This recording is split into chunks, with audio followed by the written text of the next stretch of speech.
Truck Thunder Drags.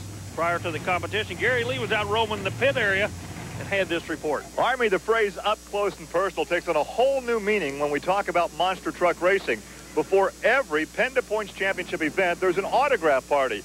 And the fans are encouraged to come out of the grandstand down to meet their heroes that they see every week on TNN to get up close and personal, have a handshake, get an autograph, or take a picture. In fact, this really helps to enhance the popularity of monster truck racing. Now, there's a common thread that runs through all of motorsports, but I can tell you there are some other forms of racing that could take a lesson from these autograph sessions.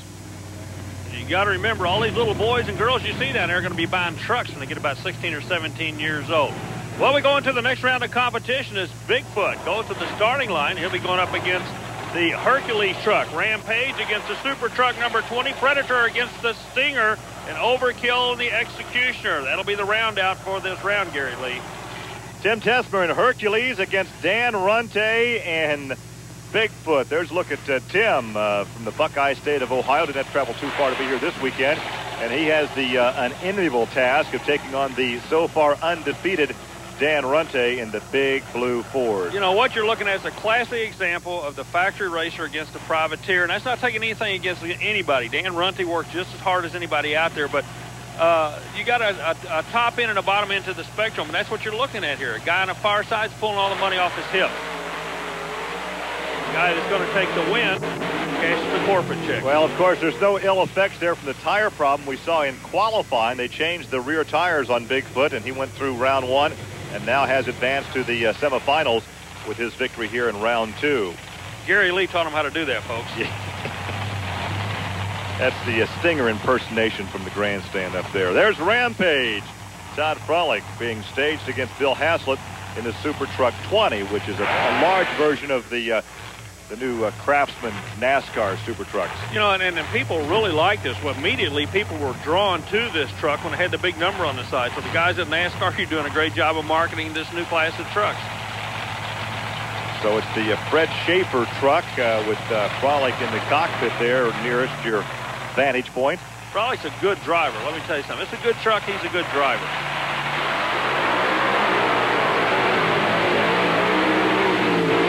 He had all he wanted, though, right there. He won it over that second set of guards with a 526. The 526 is not that great a number, but it was a smooth run. Maybe he'll develop some confidence here. You watch him when he comes over the first jump. He's just throttle up and staying after you. Don't have to back on the throttle at all. See, he's powering it forward, Gary, and that's exactly what you have to do. Well, he learned something with that run. He got more time in the cockpit. And he takes the victory, so a Rampage Dodge will be in the final four as you look up inside the cockpit. Let's go trackside now and visit with Todd Frolic. I tell you what, these Dodge Hemi engine with the Lenati camshafts are making so much horsepower, you all literally cannot keep the front ends down. We're having a real hard time keeping the front end down. We got a lot of bite back there, and we got a real good transmission in the Lenco, but yeah, the Hemi is putting the power down. There you take a look at Eric Meager. Talking about horsepower, the big Ford, the Stinger body on that vehicle. And he will be staged against the Predator. There is a look at Alan Pizzo. Pizzo travels the circuit. His father's a chiropractor, and when the races are over, he visits a lot of the drivers.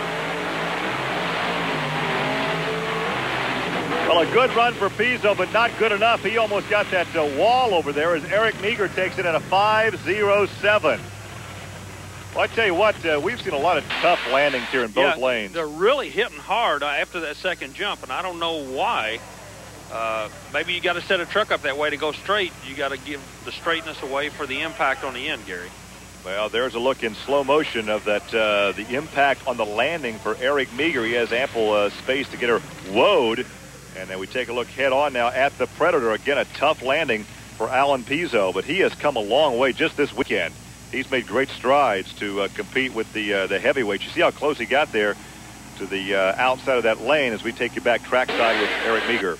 Well, one thing for sure, you know you're going to get a race out of that Predator kit. That's right. We got our hands full with Predator and all the other competitors here this weekend. Let's face it, we're halfway through the season, and everybody's out running strong here this weekend, and we're looking out for everybody. Final pair of round two coming up. There is a look at the bed area, the Executioner, staging against the Overkill truck of Kirk Dabney. Gary, it's going to be a good run because we got two privateers going here. Dabney out of Fort Wayne, Indiana. And for all you lowriders out there, during the weekend, he built these lowrider trucks. Mark Hall out of Champaign, Illinois. He and his brother Tim have been on the circuit for a couple of years. Both good drivers, but both doing it off of their own hip right now.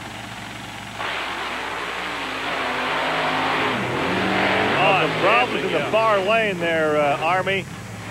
Well, the Hall brothers not having to run it all they wanted. Dabney takes the win with a 5:43. That's not that great a number for a win. Pairings now for the semi, showing we have 3 Fords and a Dodge. The lone Dodge, the Rampage. Otherwise, it's Bigfoot, Stinger, and Overkill representing the Ford camp. Well, the Canfield Monster Thunder Drags, like the four-wheel Jamborees, are part of the Special Events Performance Series. And they offer a weekend of four-wheel fun. Just stop by the Manufacturers Midway. And there's also several categories of show and shine competition. To find out when a Jamboree or a Monster Drag will be in your area, contact the Special Events Promotion Company and take part in all the action. Let's visit now with Kirk Dabney. Kirk, I checked with Mark Hall. He said he was having motor problems. It just seems like this is one of these days where everybody's got some kind of problem they got to overcome. Well, you know, I haven't really ran that many competitions lately. The lanes do seem to be really loose out there. I believe that if I wouldn't have backpedaled, I'd have had a DQ. We're hoping that that'll go away as time progresses. We'll have to see. Well, Dabney was your victor, and Mark Hall was the loser, and he's down in the mouth here in Canfield.